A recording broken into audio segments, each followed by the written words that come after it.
25% of IT projects fail, 37% fail, 68% fail, and 70 to 80% fail. So even if you were down at the bottom end, that's still a hell of a lot of IT projects that fail.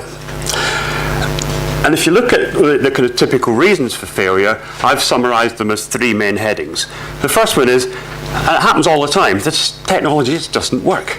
Even a company like Microsoft. Is anybody from Microsoft here? No? Any lawyers here? Okay, good. Even a company like Microsoft, with huge resources and some very clever people behind it, can produce did anybody have Windows ME? For long? I believe ME stood for Mistake Edition. Didn't last very long, wasn't upgradable, was a complete disaster. And goodness knows how much testing and iteration and thought went into it before it was launched. It wasn't done lightly, but it was still horrendously wrong. So when you look at big IT projects, very often the technology just doesn't live up to the mark. Second main reason is unrealistic ambitions. This is, I should say actually, unlike most of my talks in the past, I will not be naming actual clients. I will be using real examples, but I'm protecting the guilty by not saying who they are, although in some cases you could guess. This was a project we did for a large telecoms company in the UK about 30 years ago.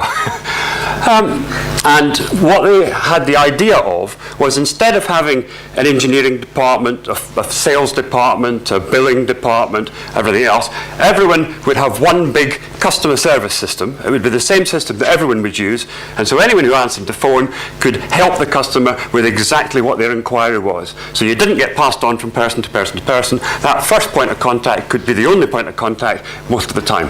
Really fantastic concept. Customer service was going to be great.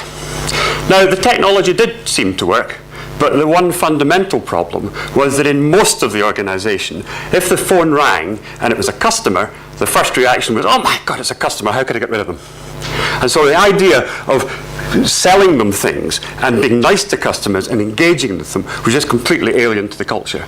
And they tried, they trained, they did all sorts of stuff, but at the end of the day they realized that actually the only way you could get the kind of friendliness they wanted, whether it was real or not, was by having dedicated customer-facing staff and let the techie folk sit behind. So completely unrealistic expectation of the system, massive investments, they built computer centers all over the country, whole thing failed.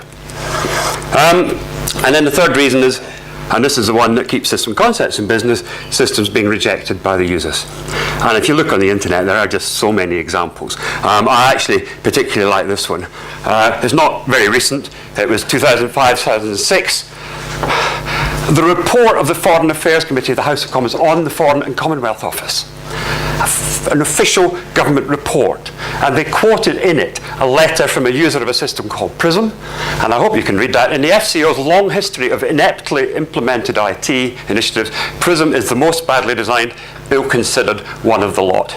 Anybody here from the Foreign and Commonwealth Office? No, good. And that's just not unusual. That is so common. And it's, I say, it's what kept system concepts in business. It's a little sort of infographic of us. We've been going for 30 odd years, since 81. A lot of repeat business, quite a lot of staff. User experience is now a key part of what we do. We started off in, that project I mentioned with the telecoms company. We called that human factors ergonomics, computer ergonomics stuff in those days. Nowadays, with testing users, navigating through systems, looking at the structure of the displays, etc., would be usability, user experience. But that kept us in business, and one of the other things that's kept us in business is promoting user-centered design. That's our version of a diagram that you'll see again and again. But actually, although, and I'm pleased to see bodies like the UXPA, as they now are, recognises that the user-centered design is a key approach and the standard, not everyone actually gets it. Because if you Google user-centered design, you do find some slightly strange things. And I don't know if anybody from these companies is here. Create a user-centric design, sort of the same. Creating a user-centric design can take some practice. And it's very much one of those things that just needs valuable experience to learn. It's not the same as following a tutorial or walkthrough where you can learn the steps needed. It takes a good eye and even a bit of research on your own designs and through others. So presumably you don't have to write English. But slightly odd. But if you think that's odd, what about this one? User-centric web design. Working almost exclusively with WordPress, we custom-build emphatic web presences.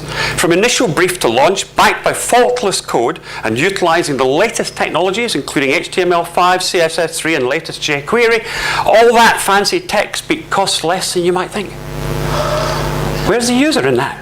Unbelievable. And that's all they've said about user-centric web design in that header. But actually if you do Google user-centered design, most places do actually get it correctly. And if you do Google images, those are the sort of images you pick up, and they're all variations of this particular diagram I'm sure you're familiar with. Plan the human-centered design process, understand and specify the context of use, specify the user requirements, produce design solutions to meet those requirements, evaluate the designs against the requirements, keep going until the design solution meets the user requirements. What could possibly go wrong? And that diagram, I say, comes from this standard. As Chris pointed out, it's part of the 9241 series. For those who are not into standards, and as you know I probably am, the standard originally was ISO 13407, published in 1999. When we came to revise it, we incorporated it into the 9241 series. People say, why did you say human-centered design? Is that the same as user-centered design? And the answer is yes, it is. But the idea of calling it human-centered was trying to reflect that the stakeholders are more than just users. But maybe we should have called it user-centered design. It might have simplified things a bit. When we came to revise it, we decided to integrate it into the 9241 series, which is more than 20 parts dealing with everything from hardware issues like keyboard and display design through all sorts of dialogue techniques, software principles, testing, etc., and including the definition of usability itself in part 11, which is that usability is about being effective, efficient, and satisfying. Let me just get it off my chest now. World Usability Day a couple of days ago. They insist on saying usability is the same as making life easy. No, it isn't. Making it easy immediately devalues it. If you say to a businessman, would you like your system to be easy? I'll say, yeah, probably.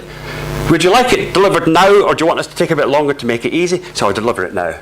You can give them a manual, a bit of training, it won't be a problem. If you said, would you like your system to work with the users so they can actually achieve their goals, or do you want us to deliver it now? There'd be no question. So calling it easy is trivializing it. Anyway, one of the things that happened in 1999 was that it wasn't a community of UX professionals as there are now. UCD wasn't seen as mainstream. And so we were very careful in the world of standards to use the language of should, recommendations. Because a lot of standards about specification actually had what in ISO terms are shalls, where you're specifying precisely how things should be. But in the world of UCD, we weren't really confident enough to do that. When it came to revising it in 2010, we were confident. Nobody had actually challenged the fundamental steps, and so we've actually got shalls in this. So you can claim conformance, if you're into standards jargon, with 9241. So you would think nothing could possibly go wrong, and I'm going to now give you some examples of things that do go wrong in the real world. But unlike most of my talks, none of these photos are from the actual project or client. I'll just check no lawyers have crept in the last few minutes. No, okay. I'm not going to. I want to protect the guilty. Step 1, plan the human-centered design process. Seems pretty straightforward. What could possibly go wrong? Big government department. Not actually this one, which is the Treasury. Major system being developed with, because it's such a big system and because there's a history of IT projects being problems, they decided to build it in phases. 9 phases. Keep the scope limited in each phase, make it manageable. We were involved with the IT contractor, and each phase we would test the phase and feedback the results. By the time we tested phase 1, of course, they were already actually building phase 3, the way this thing worked. So results from phase 1 fed into phase 3, fine. Our results from phase 3 fed into phase 6. Our results from phase 6 hit the buffers because they'd already started to build and design phase 9. And we said, well, look, here's evidence of real users having problems with this bit of the system. You've got plenty of time to change it. It's not going to be implemented for 9 months. Why don't you change it? So I can't change it. It's in the requirements. The requirements have been signed off by the minister, and changing those requirements is more than my life's worth. So you end up with a phase development with no time to incorporate feedback after the initial phases. Totally crazy. There was another interesting little way of getting it wrong in this particular project. We went out with the project team. They were trying to be user-centered. They had screen designs and workflows that they wanted feedback from. They had a lot of users involved in the design team itself, but like often happens with the kind of Stockholm syndrome, those users stopped being typical. So they had a mechanism for involving users out in the field, took these designs round different offices to show people how the system would work. Very, very good process. Until one person in one of the design team, one of the user groups said, so how does and they mentioned a particular role, do their job on this system? Because I don't see the screens that support that. At which one of the clever IT people said, oh no, that job won't exist in the new system. Which was the first time any of the users had heard that organisational change proposal. Now, if you've ever done any work in the civil service, which is quite heavily unionised, you know that's not a very good way of managing organisational change. And actually, one of the things about user-centred design is it does flush out issues in the design process earlier than would normally be exposed with the typical waterfall model. And sometimes, because you're driving the user-centred design process, you get blamed for the fact that actually they've cocked it up and all you've done is expose that. I'll mention more about that one in a moment. So what's the solution? Well, it's quite simple. Plan for time to incorporate feedback and don't use IT to force organisational change. IT can support organisational change, but it's never going to make people change. You know, if the problem wasn't the computer, the solution's not the computer either. But people will gradually learn that. Second stage, quite straightforward. Understand and specify the context of use. You know, you understand the users, tasks, environments, etc. And that seems very straightforward. What can possibly go wrong? Telecoms company. As I say, these are anonymous slides. Big telecoms company developing a new voice over IP product. We were working with the UK end of the design team. The design team was in the States and in the UK. And we had persuaded them that really what they needed was a proper context of use document that would be shared by everyone and really into detail, because as we'd been told about bits of it, we were getting quite confused. And, although in the standard it doesn't say you have to have a document, it says you have to understand. One of the best ways of demonstrating understanding in a team is to actually have a document that everyone sort of signs up to. So when we fed back the results of our interviews with the stakeholders and of the document to a video conference with the States, we said at one point, I said, look, I'm sorry, we probably misunderstood this, but when we spoke to the guys in the States, it appeared that this was going to be a replacement product for product X in the UK. But when we talked to people in the UK, they saw it as an additional part of their product range. Now, obviously, you know, we misunderstood that. No, we hadn't. The two design teams were operating on completely different briefs, and it was quite astonishing to see the jaws drop when they realised that they were actually working at completely different purposes. And of course that project came to a grinding halt. And again, we were kind of blamed in a sense for the fact that almost that had happened, when in fact what we'd actually done is just flush out a lack of common assumption, context in the two design teams. So, communicate context of use as early as possible to as many stakeholders as possible. Context of use is quite good. It's something that, it's a little bit jargon, but it's something that people do fairly quickly understand, you would think. However, when you come to specifying the user requirements, which is a normal phase that most projects go through, whether they're UCD or not, you would think that can't possibly go wrong. Well, again, not the same one, but a big warehouse system. And to be fair, this team weren't claiming to be user-centered, because when we said, and so who are the users, they said, well, we haven't actually decided yet. We're going to build the system, and we're not sure who will sort of take to it best. It might be the depot manager, who's a graduate and a bit sort of, reasonably competent. Or there is a data entry clerk who might be the best person to use it because they're familiar with the keyboard. Or it might be better for the supervisor on the depot floor to use it. So we said, okay, yeah, so it could be somebody who's not very computer literate in their own office. It could be somebody who's also doing lots of data entry. Or it could be somebody out in a dusty, noisy environment wearing gloves. That's right. So you can imagine that system didn't work very well. Being absolutely clear about the target user characteristics. And one of the things that you hear all the time, particularly with consumer-related products, is people say, we're designing it for everyone. No, you're not. Absolutely not. You cannot design a product for absolutely everyone. Even if you follow down the kind of design for all inclusive agenda, then the reality is that there are some people for whom that particular solution is actually not going to work. And if you really want accessibility, you have to provide a solution for them. But the idea that you provide the same solution for every single user just doesn't make sense. If you're saying it's for all, you need to be absolutely clear that you really do mean it. Now, there's some systems that are for very nearly large numbers of people. We looked at ATMs yesterday, for example, which are for a very large number of people. But if you're in a wheelchair, some of the ATMs have to be lower. Fact of life. But there are some people who never use the ATM, no matter how simple you make it, because they might not have the mental capacity, they might not have the motor control, etc. So be absolutely clear, and when people say to you, we're designing it for everyone, you know the answer is that they're basically designing it for no one.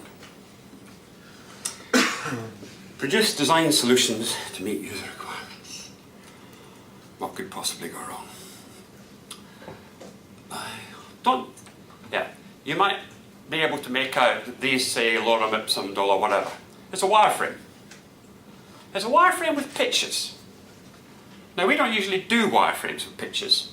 For one reason being it actually takes a lot more time to put pictures into your wireframe. And the other reason is that actually what happens is when users see something that looks more like the final design, they're less willing to modify it and comment on it. Then you kind of get the comment that says, oh, you've done so much work on that, I don't really want to criticise. Whereas if you show them a rough mock-up or something, they'll say, oh, can we have this here, can we have that there, etc. Interestingly, we had to put the pictures in because within the client organisation, a senior stakeholder didn't understand what a wireframe was. And so when he saw it without the pictures was furious that we didn't know what we were doing, so we ended up having to put the pictures in at our own expense. So it happens again and again. If your design solutions are too authentic looking at an early stage, people focus on the details. I remember another wireframe example where we'd said to people deliberately, look, there's no colour in this, we just want to understand the navigation of the website. So there's no colour deliberately. The final website will have colour. Despite saying that, half the people said they liked black and white, the other half said they didn't. It's just impossible. People focus on these things. So actually what you want are design concepts very simple prior to initial evaluation. And people are you can actually get people doing quite realistic walkthroughs and simulations with some fairly rudimentary sketch stuff. And the benefit of that is that they're much more willing to say, really it'd be better if we did it a different way around. The other benefit is that senior managers, and I once heard that senior managers in 3-star generals were like talking to 5-year-olds. You have to be very careful what you say to them. So when they see something that's a clickable prototype, which is very appropriate at certain stages in development, they think you've finished. And they don't understand that actually putting the actual design, building the thing, is a complicated process, and that the clickable prototype is not the finished product. So be careful. Let me just get some water. I think for some reason the amount of bubbly I had last night is coming back to haunt this. Evaluate the design against the requirements. This is a picture from our usability lab, and Lorraine's somewhere. Oh, there she is there in the audience. Paying attention to people testing. I think it was a mobile phone in this particular case. What could possibly go wrong with that? Well, of course, you cannot test at all.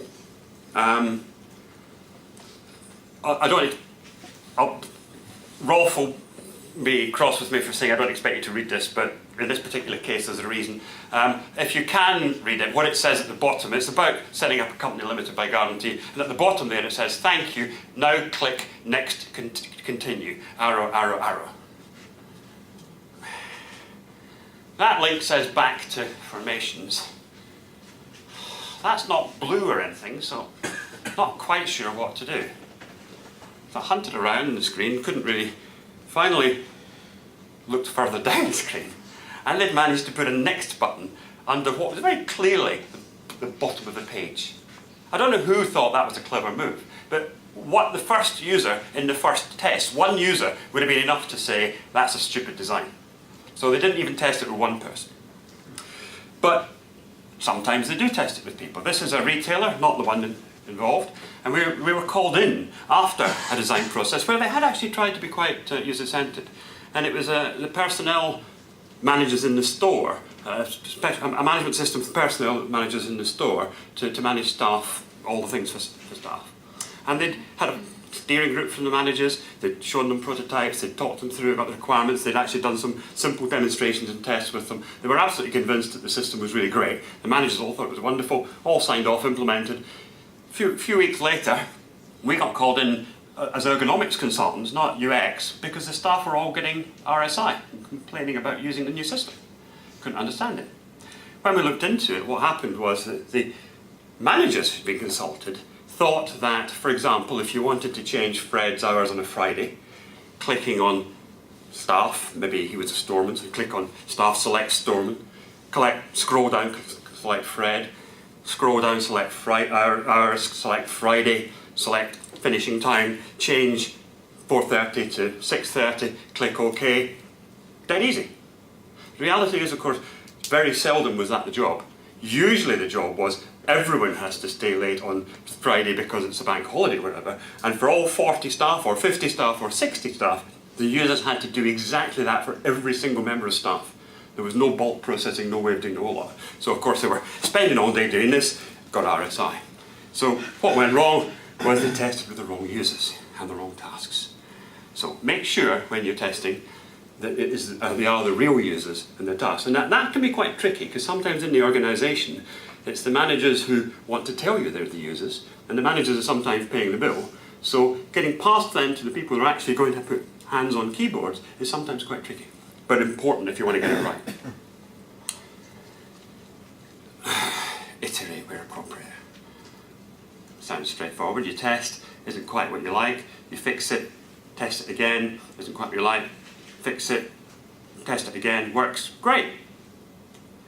Trouble is, one of the things that can go wrong is that you don't build in time for iterations. This is the more recent report about government IT, Institute of Government, March 2011.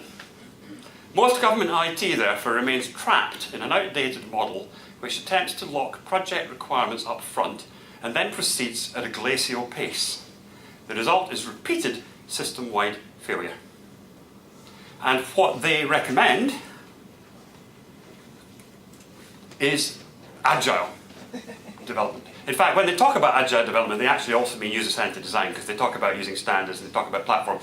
Not quite got it right, but what I would say is that the user-centered design process certainly is what helps minimize this process. But the trouble with user-centered design is if you say at the beginning, sort of how many iterations do we need? What's the answer? It kind of depends. If we test it and it all works, one.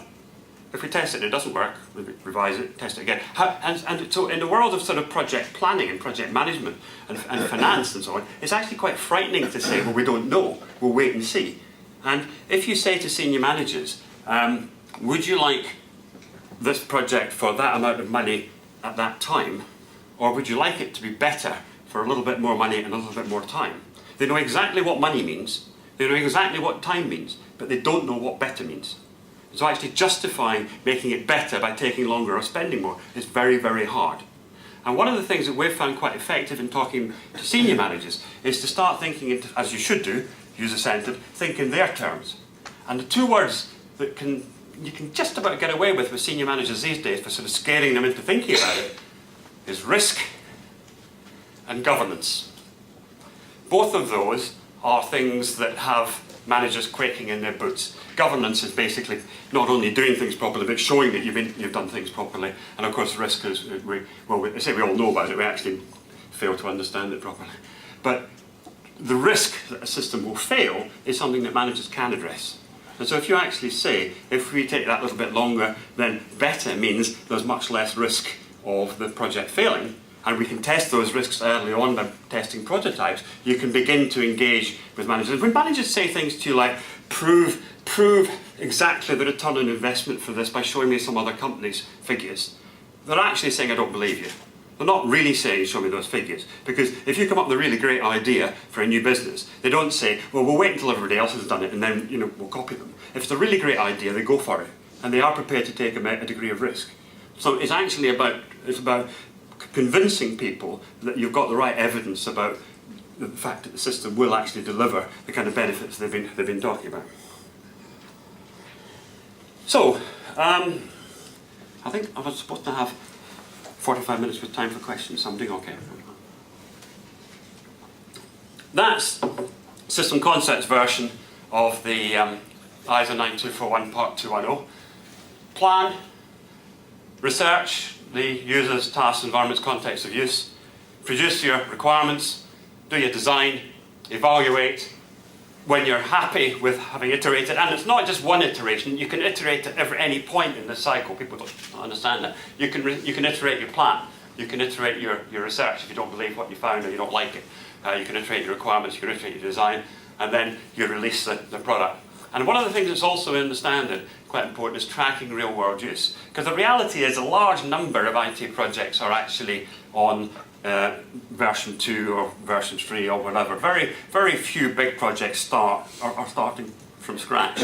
And so actually things like help desk calls, logs of requests, etc., are very useful feedback from real users in the real world for things that you can incorporate into the new system.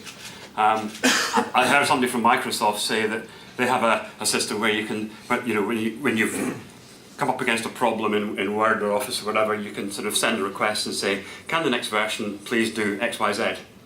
And it's something like 80% of the requests they get are for features that are already in the product, because people don't know how to find them. I once met somebody who said they were in the usability team for Office, and there were about, 200 of them or something in that team. I thought, oh, that's interesting. What do you do in the afternoon? Anyway, sorry. If you're interested in the system concepts approach to user-centered design, we run courses on it. Look, advert there, we've got a public course coming up, 17th of January. Have a look on our workshop. Because the problem with standards, and I speak as someone who's drafted these standards, is you're not allowed to speak normal English. Somebody once said, the trouble with standards is that they're only English in the sense that the words are. Because you can't structure them and express them in the way that you would really like. The ISO rules, and the rules were really developed for standards that deal with things like the pitch of screws or the thickness of rubber mats or whatever. So the idea that you're expressing subtle concepts really is kind of beyond the ISO structures. They're getting better, but you still have lots of constraints. So actually, although we tried to write 13407 initially and 9241 Part 210 in the end as documents that could be read by managers, we knew full well that the reality was very few managers would actually read them. They're still quite slim documents, but what you do with them is you hold them and show them to managers and say, look, see for yourself, and they kind of open and go, oh yeah, thanks very much, hand it back. But the fact that you can say that you're following a standard is a great way of helping them with their governance issues and their risk issues. Because if it all goes pear-shaped, and it's on the front page of the Daily Mail, and they say, well, we were following a standard, that's a pretty good defence. In fact, standards always say they're not a good defence. They always say you still have to apply your brain. But if you imagine standing up in a court and saying, I know it went all pear-shaped, but I thought following a standard was the best thing to do, you're probably reasonably safe. And to be honest, if it's in the standard and you are following it, you probably are reasonably safe. They're not fun documents, they're not light documents, but they are the result of a large amount of negotiation, discussion, and international consensus on best practice. So they're a pretty good framework for a lot of things. Don't look in the standard to kind of get ideas for being incredibly creative, because that's not what they're for. But look to the standard for being systematic, making sure you're covering all the bases, doing a proper job. And before yesterday, that was my last slide. So it's got my contact details, it's got the thank you. Contact details are partly there because System Concepts is hiring at the moment, so if anybody's interested in a job, get in touch with us. But my new last slide is the takeaway. And I owe this takeaway to Winston Churchill. Writing in the year I was born, pretty prescient of him to write about user-centered design, isn't it? Wasn't quite, he was talking about government. But his quote, which I've adapted, many forms of design process have been tried and will be tried in this world of sin and woe. No one pretends that user-centered design is perfect or all-wise. Indeed, it has been said that user-centered design is the worst form of design process, except for all those other forms that have been tried from time to time. Thank you.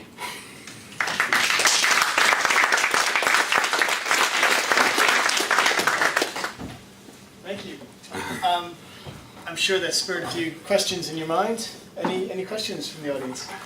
Yes, Phil from Signet Nitro. I want to throw out a comment that I'd like you to comment on, which is, do you really think that Agile is something that can work in existing government departments, which, as far as organizations go, just are not used to change, flexibility, etc. And I'm not saying this, just because I think that's a good idea, but I actually didn't want a huge Agile project for a year and a half.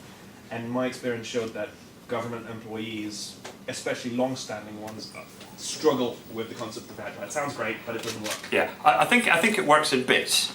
I think you can be agile in certain stages. So I think that trying to do a full agile development, I think is probably unrealistic in many environments. But I think bits of it could be agile. And I actually think, I'm not sure, I mean, agile is a little bit of a glib term, I think, and it's used for all sorts of things. That's why I'd prefer to say user-centered design, because then what you've got in there is the concept of iteration and feedback. And actually, if you do the iteration and feedback sort of quickly enough, then it could be an agile development.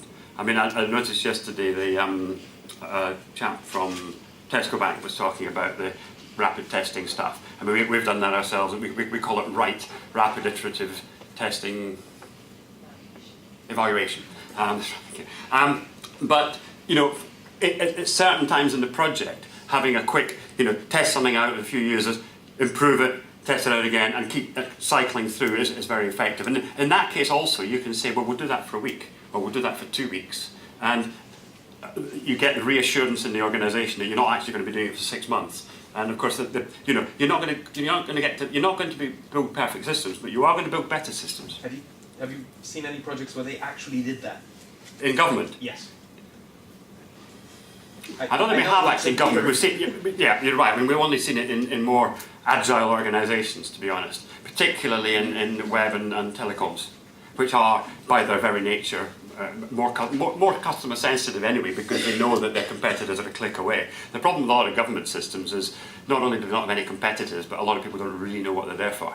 If you look at government information websites, a lot of them are very peculiar from that point of view. We have done some work with them, but that was testing, it wasn't agile. But it'd be interesting to see, because this Institute governance thing is recommending it. The only exception is GDS. If you look at the new Gov UK team, they do iterative and rapid. Yeah. They're the only ones, but they're new. And it might feed through. I mean, who knows? But yeah, I mean, agile and government departments don't usually belong in the same sentence. Another question. Rolf. Are there things that we can do? Because the way I hear it, you are blaming, well, not blaming, but you're pointing your fingers at the people who hire us. Are there things we could do? And one of the suggestions I have, now if I really wanted to write a user needs document, is there an example I could take somewhere? Are we good enough at providing examples of usability reports, user needs, user requirements, and so on? We're not as good as we should be, and we don't practice what we preach, generally speaking. So we are not as user-centered as we should be. And certainly the ergonomics tradition goes back a long way for telling designers what they've got wrong, rather than understanding that they are our users and we should think about their needs. So I think we need to do better. What we've tried to do in the standards is, although with it, the ISO language doesn't allow you in the body of the standard what's called the normative text. You're not allowed to put proper stuff. And in fact, it's got even worse. They're now very concerned about intellectual property. So any real product or company that you mention in a standard, they're very nervous about now, because other companies will say, well, we're not mentioned in that standard, so it's anti-competitive. And the lawyers are sort of crawling out the woodwork trying to defend that. But what we have done is what's called the informative annex. It's put in examples of documents. They're not as good as I'd like them to be, but we have tried to give an example of here's what a context of use statement might actually look like. But we need to work better. And certainly in system concepts, when we go out in a kind of general sales call, we don't know very much about what the customer wants in advance, apart from trying to find out at the meeting. What we often take along is a kind of collection of typical deliverables that we can show people and say, here's a kind of report you might get. Is that what you want? Or here's a shorter one. Is that more what you require? And it's quite useful, because sometimes people I mean, we all tend to not know what we want until we get something and realise it wasn't what we wanted. So actually showing them something, they say, oh, no, that's not, yeah, I want a report, I want a really detailed report, okay, here's a typical detailed report, and like, oh, no, that isn't what I want. How about a summary? Oh, that's much better. And you actually end up with a far better agreement in advance. But no, we need to try harder, definitely. Some more questions? Everyone agrees. Stand silent. Tom, we talked a bit about government systems as a sector. Which sectors do you think are doing better than others? And maybe any reasons why? Yeah, I mean, I think both the financial sectors, bits of it were quite good. I mean, some of the insurance companies, I mean, one of our clients, LV, basically, practically all their new business comes from the web.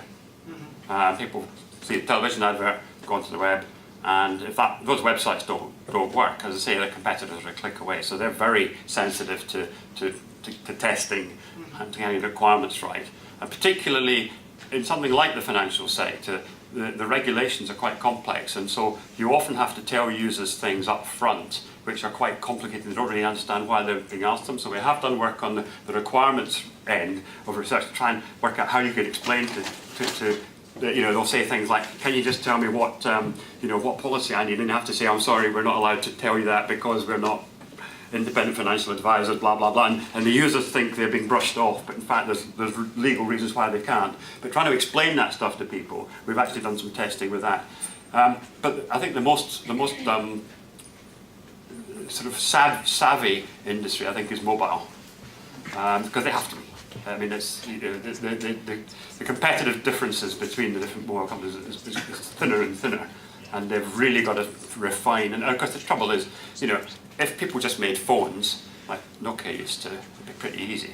But actually, they don't. They make personal devices that are like the guy yesterday with all the kit, and the same device is now having to perform all sorts of functions. And getting that slick and right is a heck of a lot of effort. So, researching new functions. Doing ethnography, understanding the context in which people use these things. I mean, we were talking earlier about text messaging, for example. I don't know if you know, but texting was never designed as a feature for users. It's a byproduct of signaling that was used for, like, voicemail. So you get a little tape icon on your phone to show you've got voicemail. That signaling system is what text messaging runs on. And it was never designed for users. It was a sort of accident that somebody made it available to users and it took off. It's actually a different system, so even if your phone's blocked, for example, you can still text. Not everybody realises. But that was serendipity. Somebody did it, and the users developed it. But that trying to rediscover that kind of thing is what the mobile companies spend a lot of time doing. They're constantly looking for edges and new ways of doing things, particularly with young people. So yeah, I think the mobile industry is probably the best one, and financial services, I think, close follow on. Yeah. This was about the we can't design a system, like one system for all. Yes. What do you think about services like the National Rail or other similar services like healthcare and stuff, which is actually supposed to be for all, at least in one country? Yeah. What measures do you think we can do if we get a brief from a client? I think there's one of the sort of analogies I'd use is a bit like the TV remote control, where you slide a case back. Part of the case back, you've got lots of buttons, but if you sort of slide it back in again, you've only got a few main buttons that you use. I think that kind of principle where there is a clean, simple interface for most people, including people with difficulties, etc. And the expert users go down a layer into more detail. So I think that's a sort of basic principle, is trying to be clear who the main target are and designing for them. And then if you've got other user groups that are more sophisticated, not so much hiding them, but having them out of the way of the main interface. We did a project on a medical product where it had been designed by very clever sort of engineers and doctors, and the interface was horrendous because it allowed you. It was for non-invasive blood monitoring. You could check everything on that main front screen interface, but the reality was it was being used by very skilled, very busy senior nurses in recovery rooms, And what they wanted was very quickly was just to see blood flow and oxygen level or something. And it was all hidden within all these complicated interfaces. So when we did some ethnography, showed to the designers what the reality was of the world and what key things were required, they created a much simpler interface which had that on the front. And then there was a kind of like a button that said, you know, if you're clever, click here. And you could get into all the other stuff. So I think there's things like that you can do. I think design for all, I think, is a tricky concept, because if you look at, going back to the ergonomics roots and standards, lots of physical standards cater for like 90% of the population.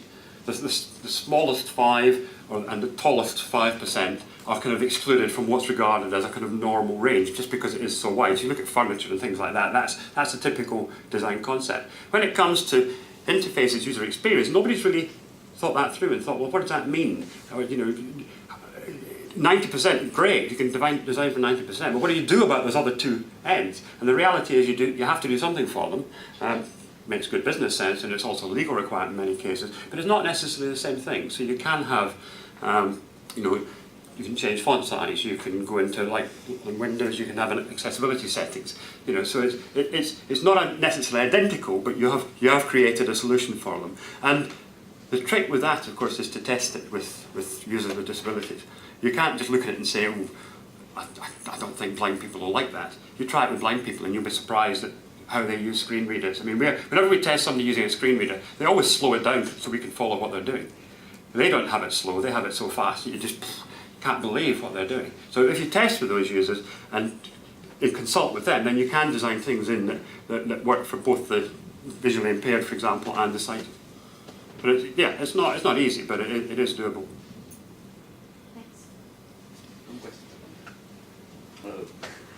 Can we say that in last years the context is becoming more and more important with design? So like we always say, oh, we have to think about the user. Okay, you take the wardrobe example, like the example, and that's a specific context. Coming from National Railway Services and this like massive. Digital is becoming something that everyone is using in a specific different context. How do you, in the iterative process, which is the value? Is the value of the context changing, or is always? Well, I mean, you know, needing to deal with changing context is one of your contextual requirements. It might be you might be designing something that's always going to be used within it might be an internal system within an organisation where the internet's always going to be used by people sitting at desks. Fine. But actually, if it's a more public system, then you'll find that it needs to be used in that wider context. The trick is to be clear about what those wider contexts are. And that's why, for example, we're increasingly moving towards digital content being sort of created in one place and then squirted into different platforms, for example, with the requirements of those platforms built in, so that on your mobile you're not necessarily trying to look at the full website, etc. And equally, if you're on the mobile, it could be being used anywhere. It might be being used outside. It may be being used one-handed. It may have a limited screen, and so you come up with a different design from what you would if you were imagining people using it with a desktop. Partly context-aware systems, I think, are quite clever if they get it right. I mean, I think it's a very simple feature, but the orientation on a phone or an iPad or a tablet or whatever, it's quite impressive. I've got a Kindle as well, which allows you either format for reading, but it doesn't switch.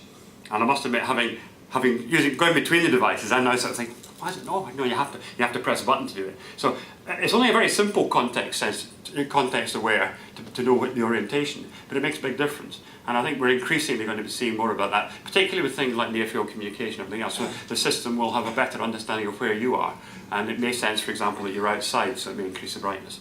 And I think things like that are very powerful.